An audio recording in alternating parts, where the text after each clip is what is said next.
Hello and welcome everyone to today's webinar. Today is the second webinar in the 2015 ProBenefits Client Webinar Series. Today's discussion is the basics of health savings accounts and key issues you need to know about health savings accounts. I'm Chris McCauley. I'm a benefits attorney with ProBenefits, and I'm going to be joined today by Charles Crabb, a benefits consultant here at ProBenefits. Just a couple housekeeping items before we get into the presentation. First, you can ask questions via the question box on the right side of your screen. So just enter those questions and submit them, and we will answer them either throughout the presentation or after the presentation, or if we happen to not get to your question during the presentation, we will email you a response later. Also, if you're having trouble hearing today, maybe try turning up the volume on your speakers or dialing in via the telephone. We have some upcoming webinars that I'd like to bring to your attention before we get started, because they're coming up here in the next 2 weeks. The first is a March 4th mini webinar regarding individual premium reimbursements.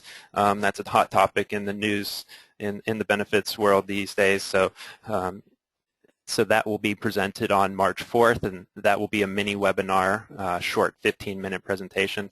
And then another mini webinar on March 17th, and that presentation is going to be about owner eligibility for 125 HRA and HSA plans. So a formal invitation for the March 4th webinar will be included in next week's compliance update, but you can register anytime on our website, and I have the link there down at the bottom of the page. As always, for this presentation and any other future webinars, whether or not you can attend the live presentation, if you register, all registrants receive a copy of the recording and the slides via email after the live presentation. So if you can't make it, just register and you'll get a copy.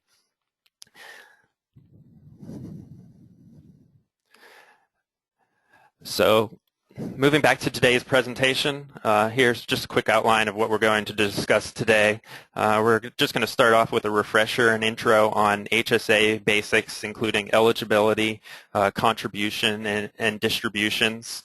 We'll talk very briefly about the few minor HSA reporting requirements, and then Charles is going to jump in with some plan design examples regarding HSAs and talk about maybe what he's seeing in the marketplace, and then finally, at the end, we'll do our best to answer any questions that we haven't gotten to. So let's jump in with our first slide here and talk about basic introduction to health savings accounts, or HSAs. Essentially, a health savings account is a trust or custodial account that's used as a vehicle to pay medical expenses on a pre-tax basis. So contributions to the HSAs, as long as they're within the allowed limits, are tax-free. The growth of those contributions while they are in the account, while they are invested, are tax-free as well. And finally, all distributions are tax-free also, as long as they are used for qualified medical expenses. So again, contributions, growth, and distributions surrounding HSAs are all tax-free. I think the one major thing that we need to wrap our minds around, especially those of us that are used to working with FSAs and HRAs, some employer-maintained accounts, is that an HSA is an individual account. The employer may assist employees in establishing the HRA, but generally employer participation is not required. So the HSA does belong to the individual, and the funds in the account do belong to the individual. And one thing to note about that is contributions to HSAs are non-forfeitable. And we're going to talk on the next couple slides about how contributions are made and who can make contributions. But the one thing to know is that once a contribution is made to an HSA, whether it's by an employer or by an employee, those funds belong to the participant. The employer is not permitted to take back any of that amount contributed to the HSA, even if it is not used, say, during a plan year by the participant. So once the funds are in the HSA account, those funds belong to the participant. The same goes for if an employee is terminated. If employment is terminated, the employer still retains the right to those HSA funds. So an employer leaves employment, and if the employer had helped set up the account and had helped assist making contributions to the account, those funds still belong to the participant once employment is terminated. So they still have access to those funds, and they can still use those funds for qualified medical expenses. And then, of course, there's really no plan years per se when we're talking about health savings accounts. We'll get into some of the contribution limits, but generally any unused funds at the end of the plan year, they remain in the account and can be used for future plan years. One other interesting aspect is that a participant may have multiple HSA accounts.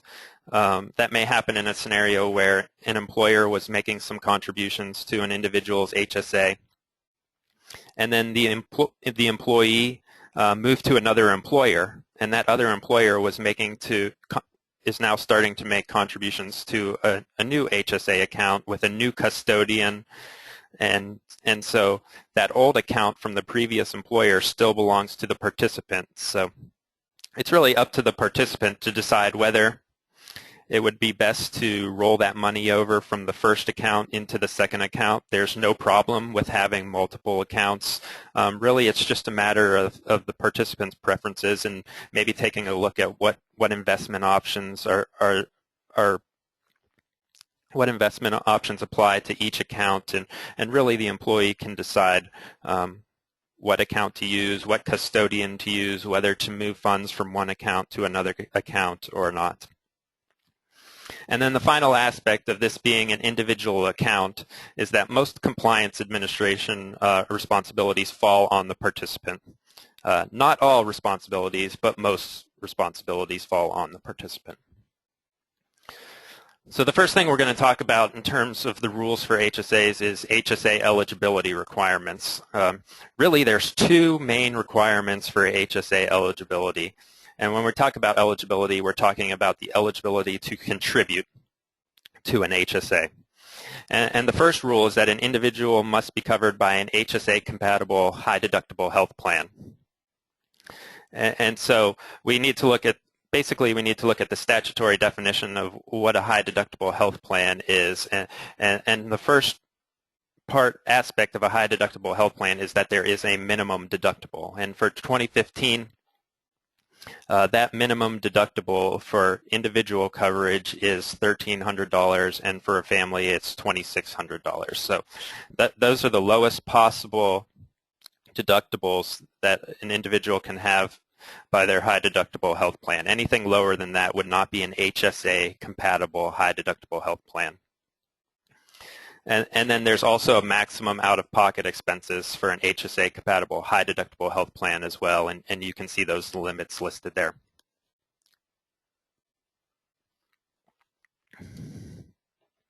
Besides a high-deductible health plan, the second main requirement is that a participant cannot have disqualifying coverage, and we're going to talk about disqualifying coverage on the next slide. But basically, the participant can have no other first dollar coverage under the minimum deductible. Just a little more about eligibility. Some individuals that normally are not eligible to, say, participate in a 125 plan or participate in an HRA are eligible to open HSA accounts, such as sole proprietors, partners, certain owners of businesses that are normally not able to participate in some of those other benefits. So they are eligible to open HSA accounts and contribute to the accounts. They can't necessarily do it through the 125 plan, but they can contribute outside the 125 plan, and we'll talk briefly about what that means on some of the next few slides. There are really only two groups of individuals that are ineligible to participate, even if they satisfy the two main requirements that we listed above, and those groups are tax dependents and Medicare recipients. And then finally, eligibility is determined on a monthly basis. So do I have HSA compatible coverage in January and no disqualifying coverage in January, then I'm eligible to contribute to the HSA in January. But if I lose eligibility in February, then I wouldn't be eligible in February. So we look at eligibility to contribute based on a monthly basis.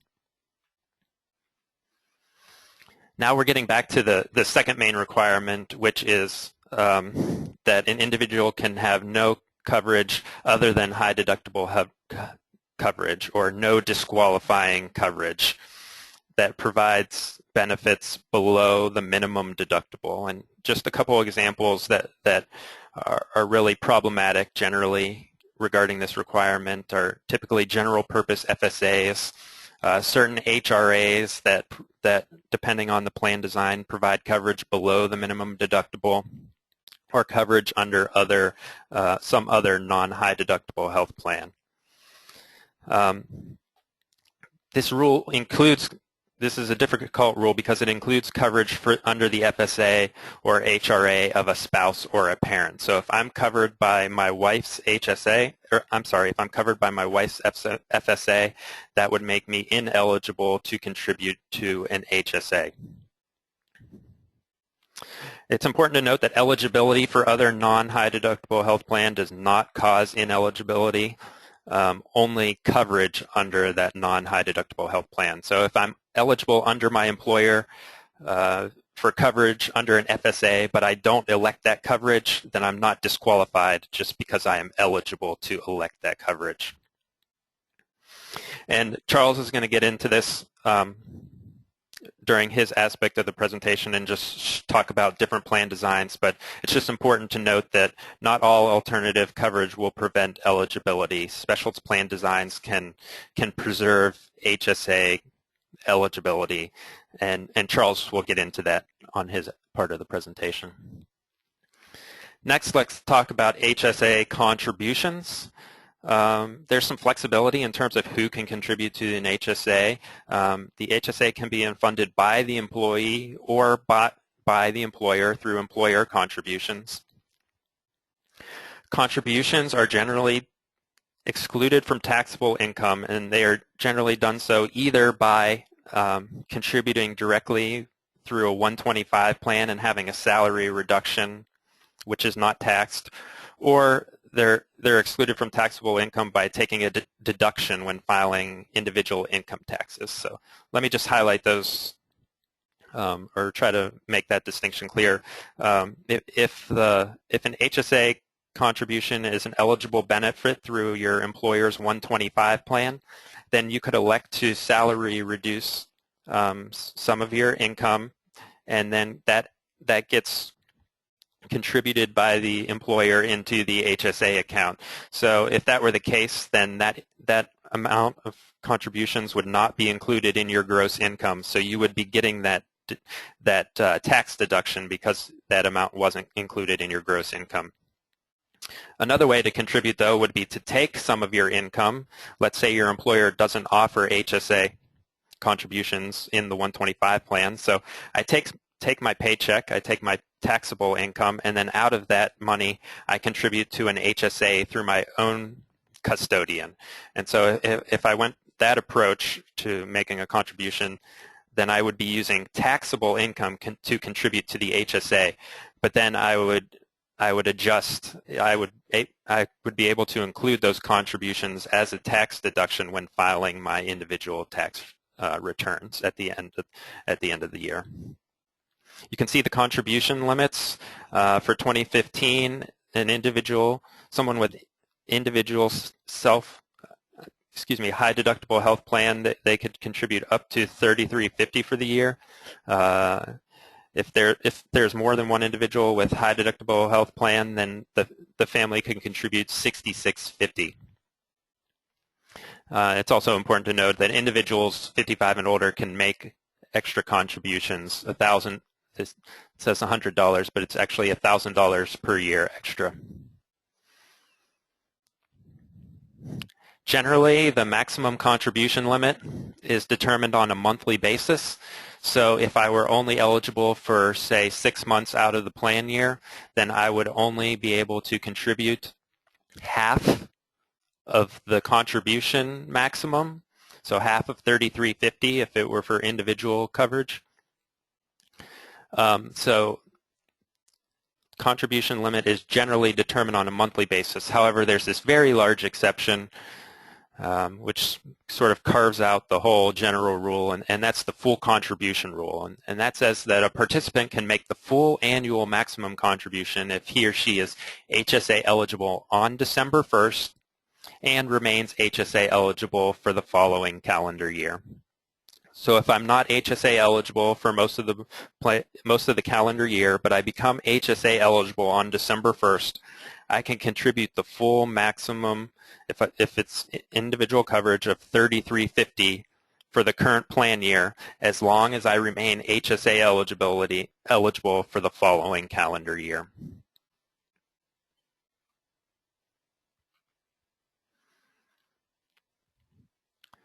So as I was saying, the employee can make contributions to the HSA, but also an employer can make contributions to an HSA as well. There's really two main ways to do that.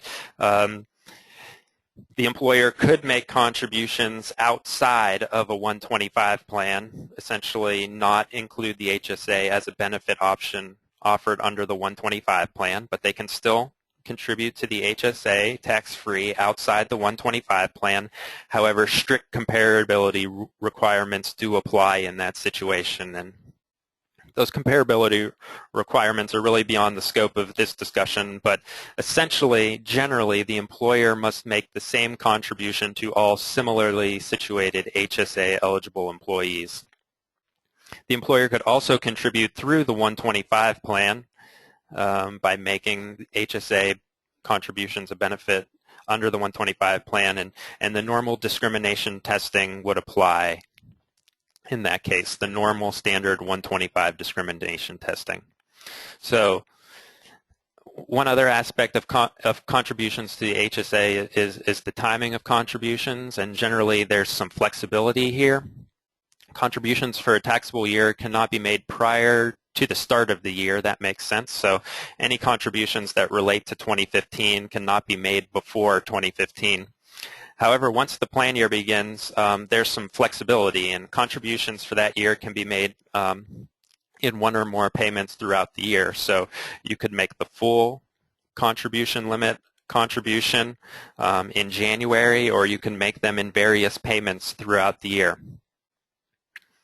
In addition, contributions made prior to April 15th can relate back to the previous year. So after 2015, if I want to make a contribution in January of 2016 and I haven't contributed the full amount in 2015, I can make a contribution as long as it's prior to April 15th in 2016 that relates to 2015, as long as I notify my HSA custodian.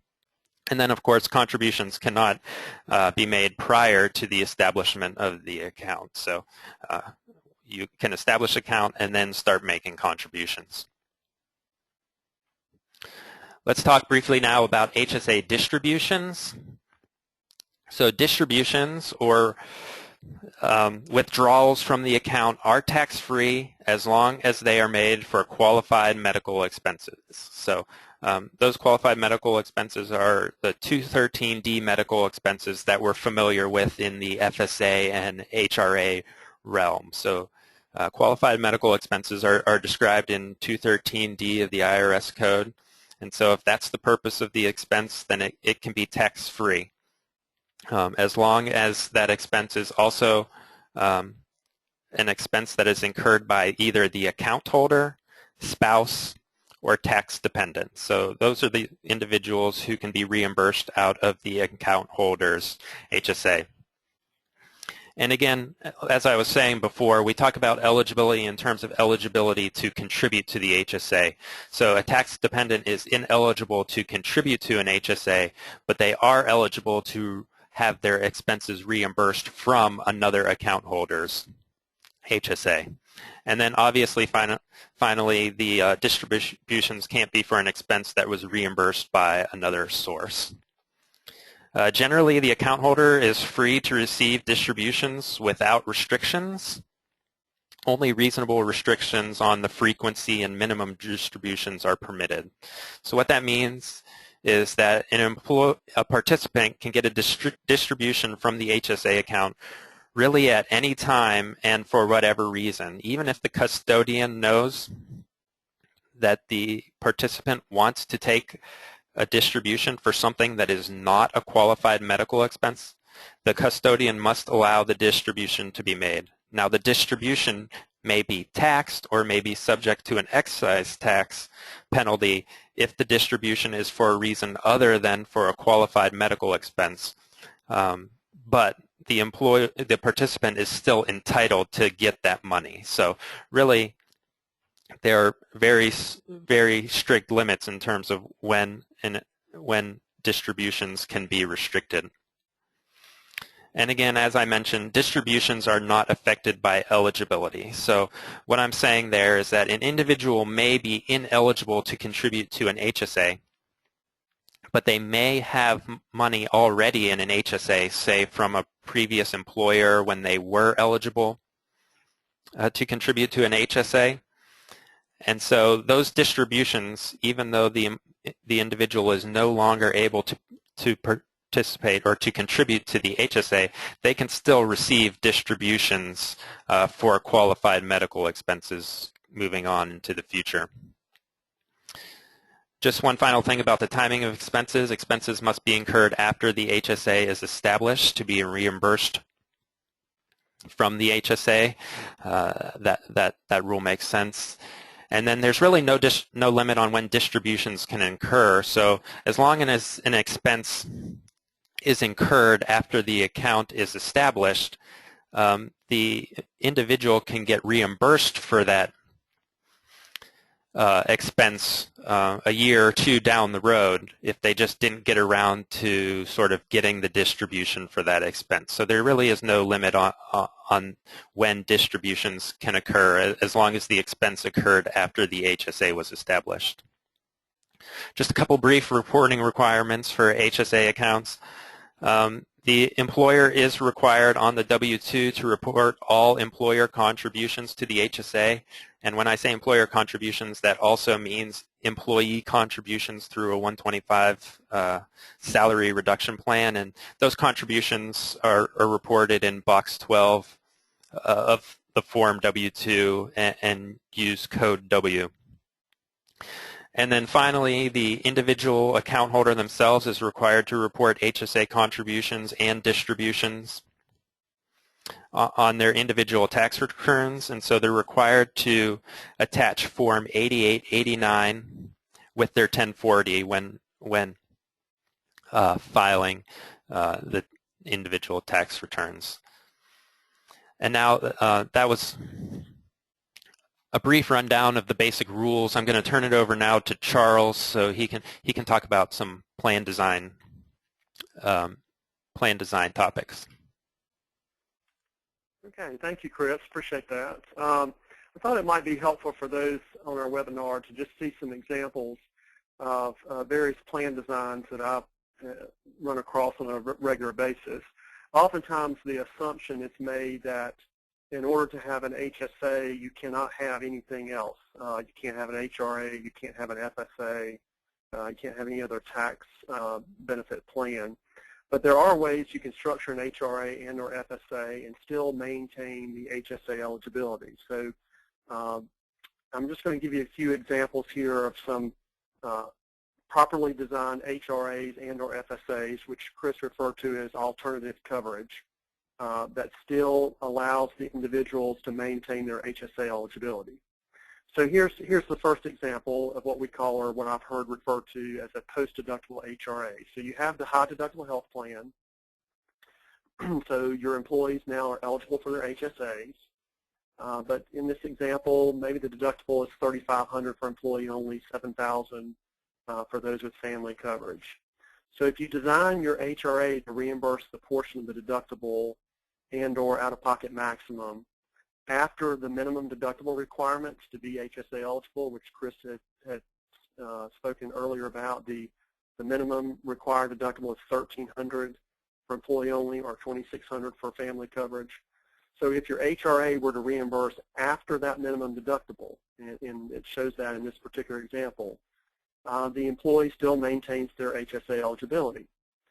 Now, oftentimes employers want to make contributions to the employees' HSAs, and there's certainly nothing wrong with that, but as Chris mentioned earlier in the presentation, employer contributions to an employee's HSAs are non-forfeitable. In other words, they cannot be returned. So when you, as an employer, if you're making a contribution to an HSA, that money is there and it remains there. Unlike an HRA, which is a self-funded reimbursement plan, an HRA is only funded if the employee incurs the expense or needs the reimbursement. So this can replace what a lot of employers are doing by making contributions to their HSAs. They can set up an HRA, which is only funded if the employee needs it or actually incurs the expenses and the deductible past $1,300 in this example. So therefore, the employer maintains control by using the HRA as opposed to making HSA contributions. And just a reminder, all HRAs that are designed must be linked to enrollment in the group medical plan, or in this case, the high deductible health plan. All right, Chris, you advance to our next example here. Next slide. Example 2 is a dental vision HRA. Now, what makes an alternative coverage, cause a person to lose their HSA eligibility is if it's medical coverage. So a dental vision only HRA is not medical coverage. So having a dental vision HRA does not take away my HSA eligibility. So I maintain my HSA eligibility if my employer provides a dental vision HRA. So here in this example, you have a high deductible health plan. Employees can go ahead and set up their HSAs.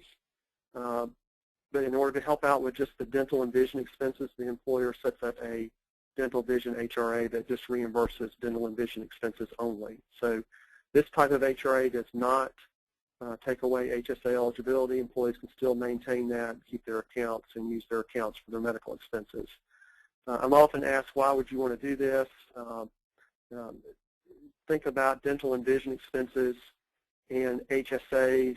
HSAs, there's no use it or lose it. The money you don't use just continues to build and roll over from year to year. So if you had an employer who provided you a dental vision HRA, you could save your HSA funds for larger expenses into the future. So it's just a way of an employer being able to provide some type of alternative coverage, in this case dental and vision, so that employees can continue to build up their HSA account balances. All right, I have one more example in the next slide. This is an example it's similar to the first example where you have a post-deductible HRA, but you also have what's called a limited purpose FSA and a limited purpose FSA for dental and vision expenses only. So here the employee is funding their limited FSA with tax-free dollars for dental and vision expenses. And again, the advantage here is if you have a child in braces and you have orthodontic expenses, or you have significant vision expenses, maybe LASIK eye surgery coming up in 2015, yes, you can use your HSA dollars for that. But if you had a limited purpose FSA, you can make an election into that limited FSA for those large dental and vision expenses and save your HSA money and let that carry over for future expenses in future years. So this is another example of how an employer could provide an additional alternative coverage, post-deductible HRA, and a limited FSA to help employees maximize their tax savings. All right, Chris, I think my next slide here is just a quick marketing piece, just a couple points about our ProBenefits HSA solution. ProBenefits does provide an HSA solution. That solution includes complete account administration, so we help with the account setup and support. All of it's done online. Employees or account holders have online access for reimbursing themselves or managing the account balances or making contributions to it. Then it also includes a debit card or MasterCard for convenience that they can use it for prescription drugs and at healthcare providers that have the merchant category code where the debit card will work, so that gives them easy access to their funds. It also includes, our service includes a claims vault where account holders can store an electronic version of all of their receipts. As Chris referred to earlier, the compliance mainly lies on the individual account holder, and if their account were ever audited, if they were ever experienced an individual IRS audit, they may be asked to produce the receipts for all distributions out of their HSA account. This claims vault gives them a convenient electronic cloud-based shoebox, so to speak, to store all their receipts, and that's a really nice feature that a lot of our HSA participants take advantage of. Our solution includes proactive monitoring and compliance. We prepare the 8889 forms, which assist the account holders with their annual tax preparation. So they get this form from us in January, February to help them prepare their annual taxes. We also monitor account balances to make sure people are not exceeding their contribution limits. So we can, that creates a red flag. We can certainly advise or notify participants if they've exceeded their contribution limits for the year, so they can maintain their IRS compliance and not exceed the IRS annual limits. All right, Chris, I think there's one more slide, and I wanted this one, I just wanted to make sure I pointed out maybe some highlights of why you might want to use a planned service provider for HSA administration as opposed to maybe a carrier product or just telling employees to go to their local bank. Planned service providers do give you some significant advantages. One, planned service provider can help communicate to your employees the benefits of the HSA, the tax implications. They can help you set up an IRS compliant solution to run the contributions through the cafeteria plan. So as you know, as if ProBenefits were your administrator, we would help you set that up in a compliant way, as well as possibly discuss with you or help you set up some of those examples that I showed you earlier about HRAs and limited FSAs that can also be used in congruent with the HSA to maintain HSA eligibility. So that's one big advantage that a planned service provider can give you that maybe the carrier products or the local bank may not be able to do.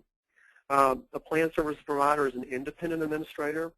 So what happens if you change carriers, you change your benefit plans at the next open enrollment, and you set up the HSA accounts with that particular carrier's product?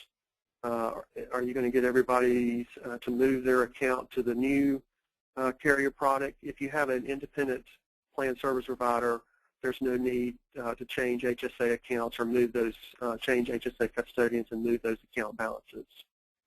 So those are just a couple of advantages of using a planned service provider. And Chris, you may want to jump in here. Some of the resources that we have available and used in today's presentation are listed here. I don't know, Chris, if you want to make any particular comments here, but we certainly are available at ProBenefits to assist you with administration or setting up administration for FSA, HRA, HSA, POP, and COBRA. We have a trained legal staff to assist with any of the compliance issues, 5500 PREP, ERISA compliance. So just know that that is a resource for you. We'll be happy to speak with anyone attending our webinar today about any of those issues as you see listed there. Thanks, Charles. I don't think I have anything extra to add to that particular slide. So that concludes the substantive portion of today's presentation. Feel free to submit any questions you have, and we'll do our best to get to them. Just before that, there's one thing I'd like to say, and that's, let me go back a couple slides in terms of the eligibility requirements for HSAs, especially the rules regarding no other coverage besides the high deductible health plan. Charles and I actually presented a webinar, I think it was last May, that is still in our archives on our website about this topic, and it goes into even more depth than we were able to get into here. So if you're interested in learning in more depth about the HSA eligibility requirements and specifically what other types of coverage are HSA compatible and which are not, then that might be something that you would be interested in looking at.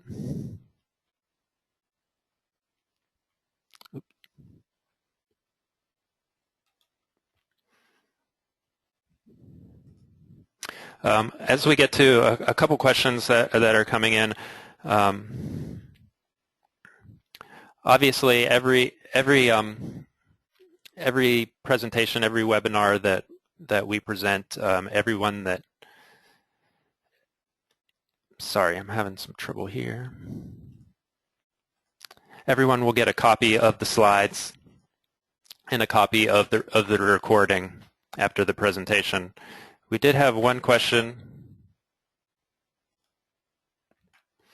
We did have one question about what employer requirements are necessary if an employer wants to contribute to an HSA account. And really there are two main requirements if an employer wants to contribute to an HSA.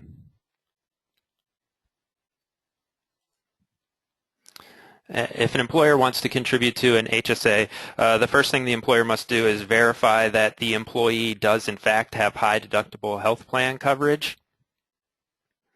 And so that's the first main requirement. And the second main requirement is that the employer needs to verify that the employee does not have any other disqualifying coverage through the employer. So they don't have an FSA through the employer or an HRA through the employer that pays below the minimum deductible. So those are really the two main requirements that are necessary for the employer. Another question we have coming in was an explanation about a spouse's FSA and how that affects HSA coverage. And I went over this briefly, but I just want to point out again, or try to make it more clear, that if an individual is covered by a spouse's or a parent's FSA, then that individual is ineligible to contribute to an HSA account. And employers are often concerned about this rule because they say, I have no idea whether my employee is covered by an FSA of their spouse. Well, that's not something that, the good news is that's not something that necessarily applies to the employer. They just need to make sure that the employee doesn't have FSA coverage through the employer. They don't need to worry about the spouse's coverage really for compliance purposes. The individual themselves need to worry about their spouse's coverage, but the employer, that's not something that they need to worry about.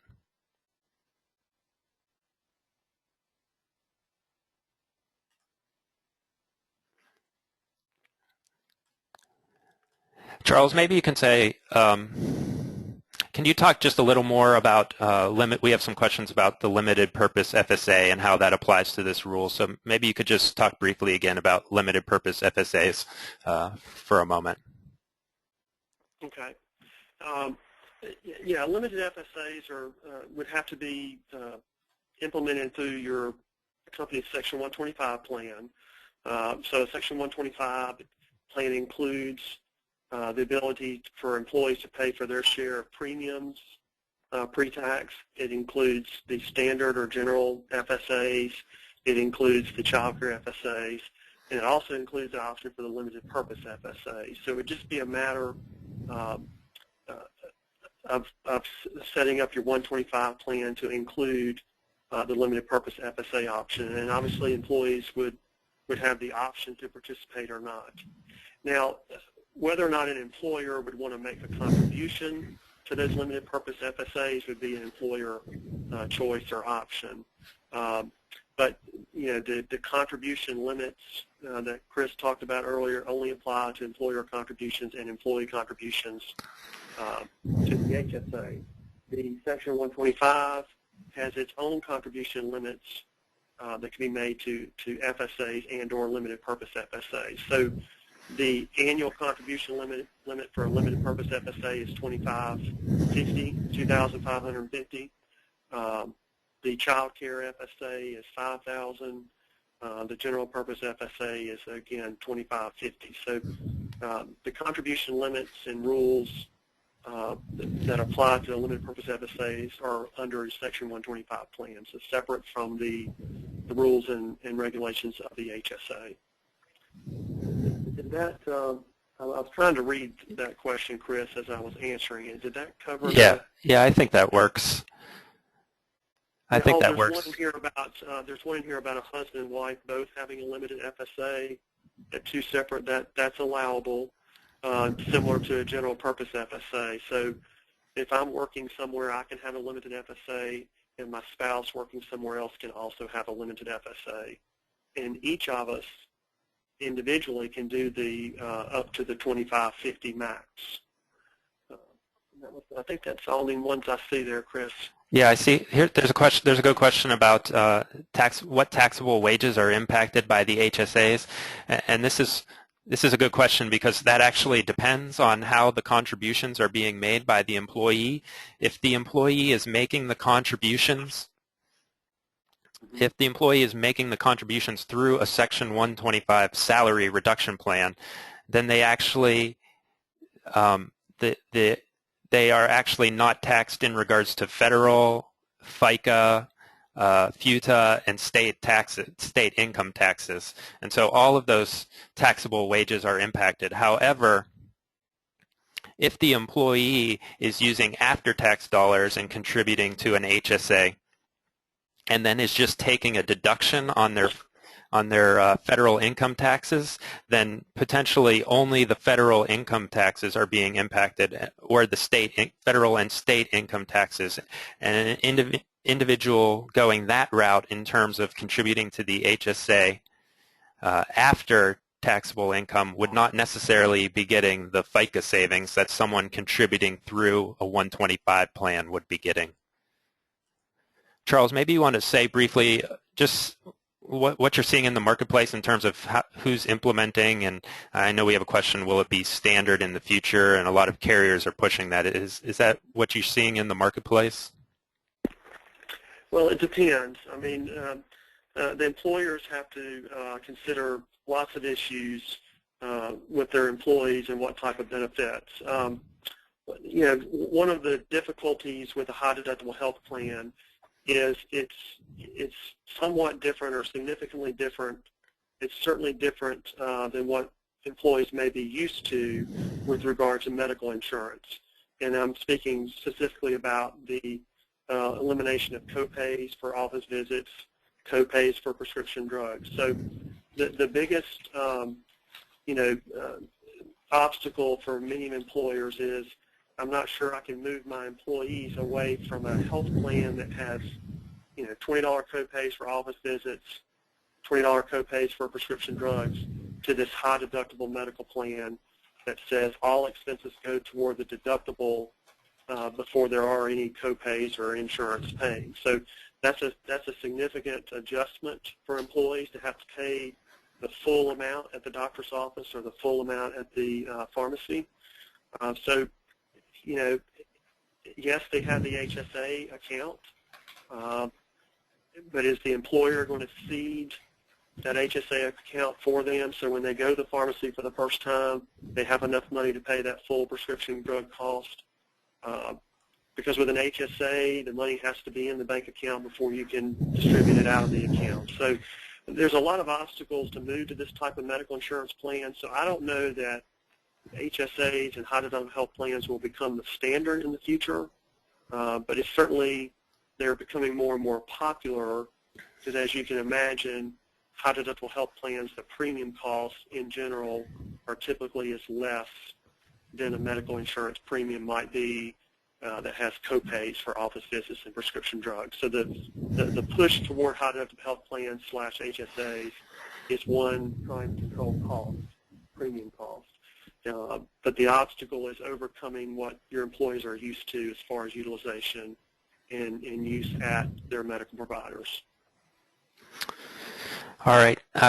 Charles, maybe just one more thing. It's about time we need to wrap up, but we have some questions about ProBenefits administration and minimum balance fees. I don't know how much you want to say, if you want to say anything about that, but anyone can contact you regarding ProBenefits Right. services. Yeah, I've actually got some printed materials regarding any fees, investment options, and the minimum balance for investment options, et cetera, that I'd be happy to send somebody instead of trying to regurgitate all of that over the phone. So my email address is simply charles@probenefits.com.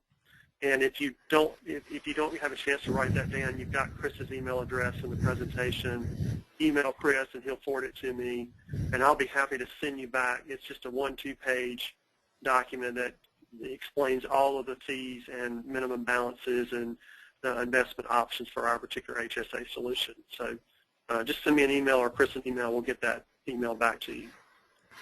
All right. Thanks, Charles, and thanks to everyone for attending. That wraps up today's presentation. Again, March 4th, a mini webinar presentation on individual premium reimbursement. So if you can make it for that, that would be great. But other than that, have a good day.